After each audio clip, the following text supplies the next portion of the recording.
నమస్తే. ఇన్నాళ్ళు నన్ను సపోర్ట్ చేస్తూ, ఎంకరేజ్ చేస్తూ మీ ప్రేమని నాకు అందిస్తున్న ప్రతి ఒక్కరికి కృతజ్ఞతలు.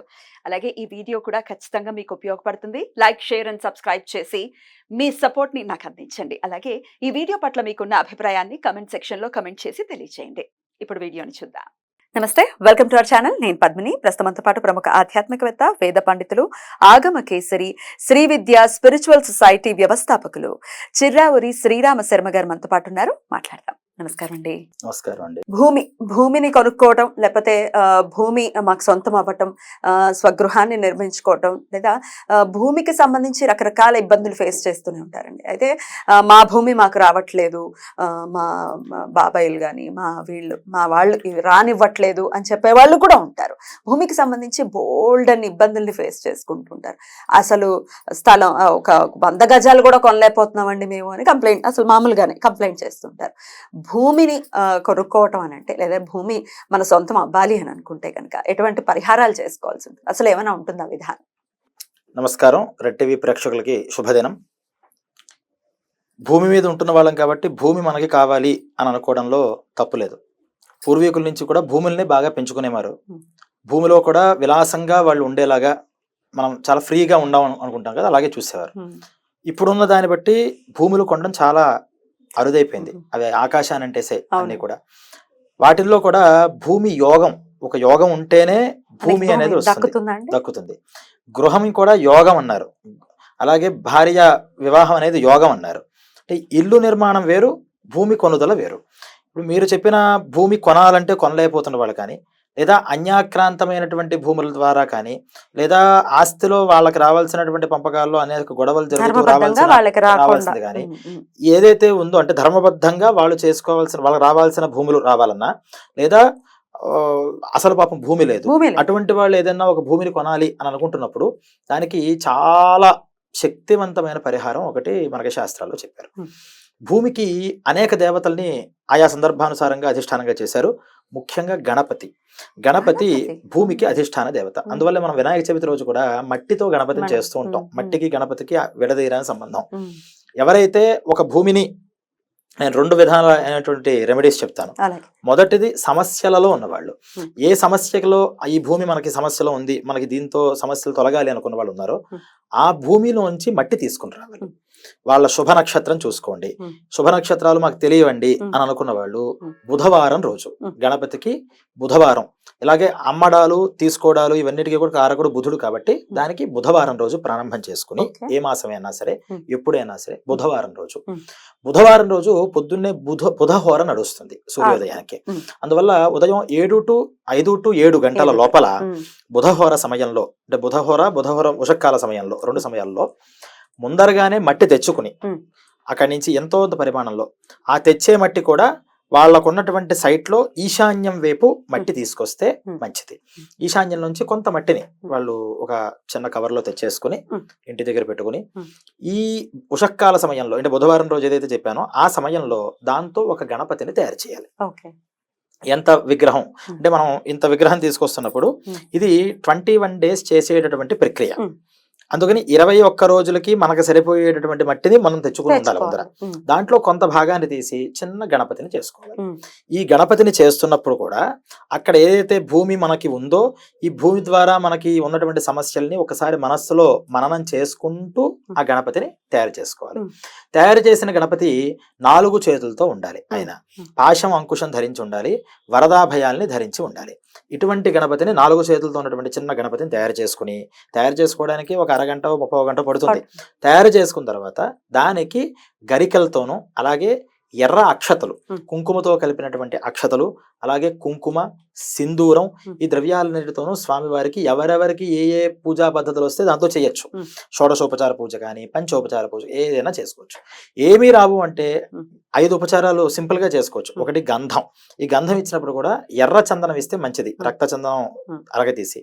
అది లేదు అనుకుంటే మామూలు గంధం అయినా సరే అరగతీసి పెట్టే గంధం ఇక్కడ ఫలితం ఇస్తుంది. షాపుల్లో కొనుక్కొచ్చేది పనికిరాని రాదు. అరగతీసి గంధం పెట్టడం. పూలు, మన ఇంట్లోనే ఉన్న పూలు, ఎరుపు సంబంధించిన పూలు ఏవైతే ఉంటాయో వాటిని తీసుకొచ్చి పెట్టడం. ఈ పూలు చేసినప్పుడే గరికతో పూజ చేయడం. ఇక్కడ మనం గకార గణపతి అష్టోత్తర నామాలను ఉంటాయి. ఆ 108 నామాలతోనూ ఆ గణపతిని అర్చన చేసి ఎక్కడైనా దొరుకుతుందండి ఈ నామాలు? మనకి మనకి స్తోత్రనిధి యాప్ లో కానీ యాప్ లో దొరుకుతుంది. పుస్తకాల్లో కానీ అన్ని చోట్ల గకార గణపతి అని గాతోటే కొడితే స్టార్ట్ అంటే అవుతాయి అంటే అన్ని గకారంతో నామాలు. ప్రారంభం అవుతుంది. ఉమ్. ఆ గణపతిగా దాన్ని పూజ చేయాలి. ఎందుకంటే గా అనేటువంటి చాలా శక్తి బీజం. ఉమ్. దాంతో పూజ చేసి ఈ పూజా పద్ధతి అంతా కూడా పూర్తయిన తర్వాత స్వామికి ధూపం, దీపం, నైవేద్యం. ఈ నైవేద్యం దగ్గర ప్రతినిత్యము కూడా మధురమైనటువంటి పదార్థాలు ఆయనకి ఇష్టం. అందువల్ల మీరు ఇది చేద్దాం అనుకునేటటువంటి ముందర రోజు కొన్ని లడ్డూలు చేసుకుని ఒక లడ్డూని ఆ గణపతి ఎదురుకుండా పెట్టడం. గణపతి దగ్గర నివేదన అయిపోయిన తర్వాత మనం దాన్ని తీసుకోకూడదు. గణపతి ఎదురుకుండానే ఆ లడ్డూని పెట్టాలి. ఎందుకంటే ఆయన చూస్తూ ఆనందపడుతూ ఉంటాడట. అందువల్ల మనం చూపించి దాన్ని తినేసేసామంటే ఆయనకి దృష్టి దాని మీద నుంచి తప్పిపోతుంది. ఎందుకంటే ఇది అప్పుడే ఉద్వాసం చెప్పేది కాదు. ఇలా ఒక గణపతిని పెడతాం. ఇది first day progress. First day దీన్ని చేసుకున్న తర్వాత ఆ రోజంతా కొంచెం నియమంతో ఉండడం. మనం ఎలా పడితే అలా తిరగకుండా పూజ చేస్తున్నాం కాబట్టి, దీక్షలో ఉన్నాం కాబట్టి నియమంగా చేసుకోవడం. ఆడవాళ్ళు ఉంటారు, వాళ్ళకి ఏదైనా సమస్యలు వస్తాయి, ఇలాంటివి కుదురుతూ ఉంటాయి. అందుకని ఇది పురుషుడు ప్రముఖంగా అంటే భర్తతో పాటుగా ప్రారంభం చేస్తే భర్త కుదిరినప్పుడు భర్త చేయొచ్చు, భర్త కుదరకపోతే భార్య చేయొచ్చు. అప్పుడు ఇబ్బందులు లేకుండా నడుస్తుంది. ఇంట్లో ఒకవేళ ఇబ్బంది వచ్చినా ఆ గణపతిని ఒక గుడ్డతో మూసేసి, ఒక విడిగా దేవుడి గది లేని వాళ్ళు మూసేసి అటువైపు వాళ్ళు తిరగకుండా దాన్ని పవిత్రంగా ఉంచుకోవడం. వాస్తవం సాధ్యమైనంత వరకు అటువంటి ఇబ్బందులు లేకుండా దీన్ని ప్లాన్ చేసుకోవాలి. 21 days కాంట్రబట్ అర్జెన్సీ వచ్చినప్పుడు ఇలా మనం దాన్ని సంసర్గం చేయకుండా చూసుకుంటూ ఉండాలి. ఇలా 21 రోజు ప్రతినిత్యం ఒక గణపతిని తయారు చేయడం, పెట్టడం, లడ్డు పెట్టడం, పూజ చేయడం. 21 days ఆ గణపతులు అలాగే ఉంటాయి. రోజు ఒక గణపతి, రోజు ఒక గణపతి. 21 days కి సరిపోయే గణపతి 21 రోజులు 21 గణపతులు చేస్తాం. ముందర రోజు పెట్టినటువంటి లడ్డు ఏదైతే ఉందో అది మర్నాడు దాన్ని తీసేసి ప్రసాద రూపంగా తీసుకోవాలి. అప్పుడు నెక్స్ట్ డే మళ్ళీ కొత్త గణపతికి కొత్త లడ్డూని అలాగే ఉంచాలి. ఈ విధానంగా 21 రోజులు పూజ చేసేసి వారి ఇళ్లలో ఎక్కడి నుంచైనా గంగా, గోదావరి ఏదో పుణ్య నది జలాలు ప్రతి హిందూ ఇంట్లో ఉండాలి, పెట్టుకోవాలి. వాటిల్లో కొంత నీటిని కలుపుకుని వాళ్ళు ఎక్కడో సముద్రాల్లోకి నదుల్లోకి వెళ్ళక్కల ఇంట్లోనే ఈ గణపతులన్నీ కూడా నిమజ్జనం చేసేసి, ఈ నిమజ్జనం చేసినటువంటి ఈ నీటి ఏవైతే ఉంటాయో ఇవి వాళ్ళకి ప్రతిబంధకంగా ఉన్నటువంటి స్థలంలోకి 4 దిక్కుల్లోనూ ఆ నీళ్ళని అలా పోసుకుంటూ మట్టితో కలిపిన నీళ్ళని పోసేసుకుంటూ రావడం. ఇది అద్భుతమైన ప్రక్రియ. దీన్ని చాలా సులభతరంగా ఎంతో ప్రతిబంధకాలు ఉన్న వాళ్ళు కూడా, నాకు అనుభవంలో ఎంతో మంది చేతి చేయించాను, అందరూ చేశారు, అందరూ కూడా దాని ప్రతిబంధకాలు పోగొట్టుకున్నారు. అయితే ఇది మీరు ఇందాక చెప్పినట్టుగా ల్యాండ్ ఇట్లాంటి ఇష్యూస్ తో ఉన్నప్పుడు మాత్రం పనిచేస్తుంది. సమస్యలతో ఉన్నప్పుడు అసలు మాకు ల్యాండే లేదండి, కొనుక్కోవాలనుకుంటున్నాం అన్నప్పుడు ఏ మట్టిని తెచ్చుకోమంటారు? ఈ ల్యాండే సమస్య. ఇది నేను చెప్పినటువంటిది అందుకనే ఇది ఏ మట్టిది ఆ రెమెడీ వేరేగా ఉంటుంది. ఈ రెమెడీ అనేది సమస్యలతో పాటుగా ఉన్నటువంటి కోర్టులో ఉంది ల్యాండ్ కి సంబంధించి ఇష్యూస్. కబ్జా చేయనివ్వండి, కోర్టు ల్యాండ్ లో మన అన్నదమ్ములు గొడవల్లో కూడా తేలదు. అది తల్లిదండ్రుల దగ్గర నుంచి కూడా వచ్చే దగ్గర అది ఎంత ఉందో ఇది ఎంత ఉందో సమస్యలు. ల్యాండ్ రిలేటెడ్ ఇష్యూస్ అని పెడితే ఇంత బుక్ వస్తుంది ఉన్నాయి దానికి. ఏ ఇష్యూకైనా సరే ధర్మబద్ధంగా ఆశపడింది కాదు, మనకి రావాల్సింది. దానికి ఎన్నో అడ్డంకులు వస్తే గణపతి తొండంతో ఒక్కసారి అడ్డంకులు తీసేస్తాడు. దీనికి మించిన రెమెడీ లేదు. ఇప్పుడు రెండోది, అసలు యోగమే లేదు, ఆ భూమి కొనుక్కుందాము అని అనుకుని ప్రార్థన చేస్తున్న వాళ్ళు ఉన్నారు. వీళ్ళకి భూవరాహమూర్తి అనుగ్రహం కావాలి. భూవరాహమూర్తి వరాహాన్ని అంటే అప్పటిదాకా భూమి వాళ్ళకి దొరకట్లా, ఆ దొరకని భూమిని అందుబాటులోకి ఉద్ధృతం చేశాడు ఆయన. అందువల్ల భూవరాహమూర్తి రూపంగా భూమిని మనం ఆశ్రయించాలి. అందువల్ల మరి ఈ భూమిని ఎక్కడ ఆశ్రయిస్తాం, ఎక్కడి నుంచి తీసుకొస్తాం అంటే తులసి చెట్టు. ప్రతి ఇళ్లలోనూ తులసి చెట్టు ఉంటుంది. ఈ తులసి చెట్టు మన ఇంట్లో ఉన్నటువంటి తులసి కోట కాకుండా ఇంకో తులసి చెట్టుని పెట్టుకోండి. ఈ తులసి చెట్టుకి అక్కడే లక్ష్మి అంటే భూవరాహస్వామి ఎవరైతే ఉన్నారో భూమికి ప్రతిబద్ధంగా లక్ష్మీ రూపంగా, తులసి రూపంగా ఇవన్నీ కూడా లక్ష్మీ సంబంధమైనటువంటి రూపాలు. అందువల్ల ఆ తులసిదేవినే భూదేవిగా భావన చేయడం, దాంట్లో ఉన్నటువంటివి ఈ మట్టి ఏదైతే ఉందో అదే భూదేవిగా భావన చేసుకోవడం. దాని ఎదురుకుండా ప్రతినిత్యము కూడా ఒక పాత్రలో నీరు పెట్టుకోవడం. నీరు ఆపో నారా ఇది ప్రోక్తాహ ఆపోవై నరసూనవహ అని నీటిలోనే ఆ నారాయణ శక్తి అంతా కూడా ఉంటుంది పంచభూతాల్లో, 5 elements లో. అందువల్ల దాన్ని ఎదురుకుండా ఒక రాగి పాత్రలో, ఒక చెంబు కావచ్చు, పళ్ళెం కావచ్చు, ఏదైనా దాంట్లో నీళ్లు వేయడం. ఆ నీళ్లలో కూడా కాస్త గంగోదకం వేస్తే మంచిది. ఈ గంగోదకాన్ని ఆ తులసి చెట్టు ఎదురుకుండా పెట్టుకోవడం. ఈ నీటిలో ఏమో నారాయణ మూర్తిగా చూడడం, ఆ తులసి చెట్టునేమో లక్ష్మీ రూపంగా భూమి రూపంగా భావన చేసుకోవడం. భూ వరాహస్వామి, ఈ వరాహం అంటే ఇదే, దానికి మళ్ళీ విగ్రహాలు ఫోటోలు ఇవేమీ వద్దు అసలు. ఈ నీరే ఆ వరాహమూర్తి. ఈ నీరు ఏం చేయాలంటే ఆ భూమిని నాకు అందజేసేలాగా ఉండాలి. ఇది మేము తెచ్చుకున్నాం, ఈ తులసి చెట్టు నాది కాదు, ఈ మట్టి కూడా నాది కాదు, నాది అని చెప్పించుకోవడానికి, ఈ భూదేవిని ఎక్కడో అక్కడ నేను ఆరాధించుకోవడానికి ఓ నారాయణమూర్తి అనుగ్రహించు, ఇది అక్కడ మనం సిగ్నిఫికెన్స్ అన్నమాట. ఈ లేని దాన్ని నేను తెచ్చుకుంటున్నాను, నాది అని అనిపించుకున్న స్వత్వాన్ని నాకు ఇవ్వు, అందుకని మీ ఇద్దరిని కూడా కలుపుతున్నాను అని భావన చేయడం అనమాట. ఇలా ఒక్కసారి వాళ్ళకు ఉన్నటువంటి సంకల్పం అంతా కూడా మనస్సులో ఈ భూమి కావాలి అని బలమైన సంకల్పాన్ని చేసుకోవాలి. ఇది ప్రారంభించేటప్పుడు శుక్రవారం కానీ లేదా ఆదివారం కానీ ఇది ప్రారంభం చేసుకోవడం మంచిది. ఎన్ని రోజులు చేయమంటారు ఇది 41 days చేయాలి. 41 రోజు ప్రతినిత్యము కూడా ఆ నీటిని పెట్టుకోవడం, ఆ తులసి చెట్టుకు చక్కగా అలంకరణ చేసుకోవడం, ఆ నీటిని పెట్టుకోవడం. నీటిని పెట్టుకున్న తర్వాత భూవరాహ స్తుతి అని మనకి లభ్యం అవుతున్నాయి అన్ని చోట్ల కూడా. అది చదవడం మంచిది. చదవలేని వాళ్ళు ఉంటారు, నోరు తిరగని వాళ్ళు అది వింటున్నంతసేపు స్వామి వారిని ప్రార్థన చేసుకోవడం. దీనికి శ్రీ భూ వరాహాయ నమః, శ్రీ భూ వరాహాయ నమః, ఇది ఒక్క నామమంత్రం. ఈ నామమంత్రాన్ని రిపీటెడ్లీ అంటే మినిమం 108 టైమ్స్ చెప్పారు. మనం ఎంత కష్టాల్లో ఉన్నామో, మనకి ఎంత దూరంగా ఉందో దాన్ని బట్టి కొంచెం గట్టిగా అరవాలి. అంటే నేను ఎక్కువసార్లు చాంటింగ్ చేయాలి. 108 మినిమం చాంట్. ఇంకా మనకి చాలా దూరంగా ఉంది, ఎక్కడ మన దగ్గర అవ్వట్లేదు అంటే 1000 టైమ్స్ చేయండి. ఈ నామాన్ని చేసుకోవడం, ఆ నీటిని ముట్టుకుంటూ ఈ 108 టైమ్స్ ఈ నామాన్ని చేసుకోవాలి. భూవరాహస్థితి వచ్చిన వాళ్ళు చదివి ఈ జపం చేస్తారు, రాని వాళ్ళు అది విని తర్వాత దీన్ని చేస్తారు. అంటే వినడం వేరు, ఈ జపం వేరు. అంటే ఫస్ట్ వినాలి, వింటూ మనస్సులో ఉన్న కోరిక చెప్పుకోవాలి, తర్వాత దీన్ని ముట్టుకుని వాళ్ళు ఆ జపాన్ని చేయాలి. జపం అంతా పూర్తయిన తర్వాత ఈ నీటిని ఆ మొక్కలోకి పోసేయాలి. ఇంతే, వెంటనే ఆ నీటిని తీసుకెళ్ళడం ఆ మొక్కలోకి పోసేసేయడం. ఇలా 41 రోజులు మనం సంకల్పం చక్కగా చేసుకుని చేయాలి. వీటిలో వేసుకునే బట్టలు కూడా తెలుపు బట్టలు వేసుకోవాలి. నేను ప్యాంటు చొక్కాతో చేస్తాను, డ్రెస్ వేసుకు చేస్తాను, ఏమవుతుంది అనేటువంటి విషయాలు మాట్లాడడం. కోడ్, ప్రతిదానికి ఒక ప్రాసెస్ లో కోడ్ చెప్పారు. అందువల్ల దేవతకి ప్రీతికరమైనటువంటి డ్రెస్సెస్ మనం వేసుకోవాలి.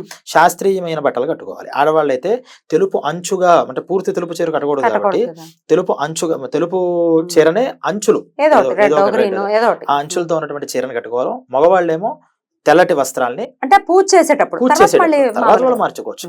వీళ్ళు ఆ డ్రెస్ వేసుకుని అక్కడ చక్కగా ఆ సూర్యుడు పడుతున్నప్పుడు దాన్ని చేసుకుంటే గనక ఈ నీరు నారాయణ స్వరూపం, మన సంకల్పం అంతా కూడా ఆ భూదేవికి తెలియజేస్తుంది.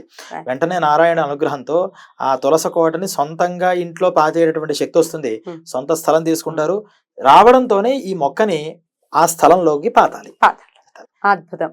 ఎందుకు చెప్పాను అంటే, ఇది అసలు భూమి లేని వాళ్ళు స్థలం తీసుకున్నప్పుడు ఈ మొక్కని పాతి వాళ్ళ సంరక్షణ చేయగలుగుతారు. అప్పటికే 100,000 ఎకరాలు ఉన్న వాళ్ళకి ఇంకా భూమి కోసం ఇది చేస్తామండి అంటే ఈ మొక్కని పాతిన తర్వాత సంరక్షణ పెట్టుకోవాల్సి వస్తుంది. అందుకని ఆ శ్రద్ధ అనేది అసలు భూమి యోగం లేని వాళ్ళకి ఖచ్చితంగా ఉంటుంది. ఎన్నో భూములు ఉన్న వాళ్ళు, అంటే ఒక ఇల్లు ఉంటుంది, ఇంకో ల్యాండ్ కొందాం అనుకుంటారు పాపం, వాళ్ళు కూడా ఈ రెమెడీ చేయొచ్చు. కానీ ఈ మొక్కని మళ్ళీ తీసుకెళ్లి ఆ ల్యాండ్ లో పాతాలి. మరి ఇంత యోగం అంతా కూడా ఇచ్చినటువంటి ఆ భూదేవికి కృతజ్ఞతగా అక్కడ మనం ఒక సంరక్షణ చేయాల్సి వస్తుంది. ఈ రెమెడీస్, ఇప్పుడు మీరు చెప్పిన ఈ రెమెడీస్ అన్ని కూడా అనేక సంవత్సరాల క్రితం పెద్ద వాళ్ళ చేత చేయబడినవి. ఇవన్నీ కూడా ఇప్పుడు చాలా బోల్డ్ అంతా ఇది నడుస్తుందండి, ఒక ట్రెండ్ నడుస్తుంది. ఏమిటి ప్రమాణం అనేది డెఫినెట్ గా ఉంది.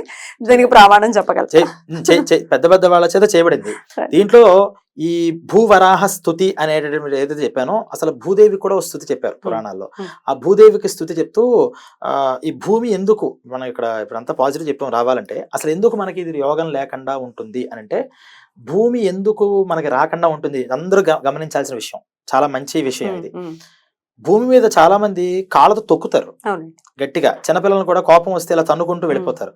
అలా భూమిని తొక్కితే కనుక భూదేవి నీకు నేను దూరం అవ్వాలి, నీకు నేను లభించను అని చెప్పిస్తుంది. అలాగే ఆడవాళ్ళు పడుకునేటప్పుడు బోర్లా పడుకుంటే గనక భూదేవి ఆ గ్రహంలో కానీ వాళ్ళకి కానీ నేను యోగం ఇవ్వను అని చెప్పిస్తూ ఉంటుందట. అలాగే భూమి మీదకి ఏదైనా పదార్థాలు కనుక పడిపోతే వాటిని మళ్ళీ రీయూజ్ చేస్తూ ఉంటారు. అది చాలా మంది అలా చేయకూడదు. భూమి మీద ఒక పువ్వు పడినా, ఒక నూనె పడినా, నూనె కదా అని ఎత్తేసేసి మళ్ళీ వాడుకుందాం బాగానే ఉంది కదా అనుకుంటారు. అంటే దుమ్ము పడడం వల్ల కాదు, భూమికి సంసర్గమైన పదార్థాలు ఏమి కూడా మనం వాడకూడదు. అలాగే దీపాలు పెడతారు చాలా మంది, డైరెక్ట్ గా భూమి మీద పెట్టేసేస్తారు. ఆ భూమి ఆ బరువుని భరించలేదట, గంట బరువుని, అంటే మన గంట పెట్టినా దీపం పెట్టినా చాలా ఆవిడకి బరువు అయిపోతుంటాయి. అవి మనకి చేయకూడదు. ఇలాంటి దోషాలు చేయడం వల్ల ఏమవుతుందంటే వాళ్ళు భూమికి సంబంధంగా ఎన్ని ప్రయత్నాలు చేస్తున్నా సరే ఇవి లభించవు అని చెప్పే స్థితిలో భూదేవి యొక్క, ఇప్పుడు మీకు గణేష పురాణంలో చెప్పారు ఆ 21 days 21 గణపతుల పద్ధతి అంతా కూడా, దానికి చెప్పిన రెమెడీ. అలా దీనికి చెప్పిన రెమెడీ ఆ పురాణంలో భూస్థుతిలోనే ఈ నారాయణ స్వరూపంగా లక్ష్మీ స్వరూపంగా చేసి, అంటే ఇవన్నీ డైరెక్ట్ గా మనకి చెప్పినట్లు చెప్పరు, ఇటువంటి రహస్యాలు అంటారు వాటిని, దేవ రహస్యాలు అని. ఇటువంటి రహస్యాలన్నీ కూడా కోడ్ లాంగ్వేజ్ లో ఉంటాయి. అది మనం ఆ శ్లోకాన్ని అలా చూసినప్పుడే ఇవి మనకు అర్థమవుతాయి. కొన్ని ఏంటంటే డైరెక్ట్ గా మీరు కార్తీక మాసంలో ఈ దీపం చేయండి, దీపదానం చేయండి డైరెక్ట్ చెప్పేస్తారు. ఇది ఇటువంటివి ఏవైతే ఉంటాయో ఇవి అందరికీ చెప్పేవి కాదుగా, భూ సమస్య ఎవరికైతే ఉందో వారికి చెప్పేది, అందుకని ఇవి గోప్యంగా చెప్తారు. అటువంటి విషయాలు కూడా మనం మన ప్రేక్షకులకి తప్పకుండా ఇది ఖచ్చితంగా చాలా చాలా ఉపయోగపడుతుంది మన వాళ్ళకి. ఎందుకంటే భూమికి సంబంధించి చాలా ఇబ్బందులు ఫేస్ చేసుకుంటున్నారు. ఆ వరాహస్వామి అనుగ్రహం చేత మన వాళ్ళందరూ కూడా వారి కృతజ్ఞతలండి. నమస్కారం.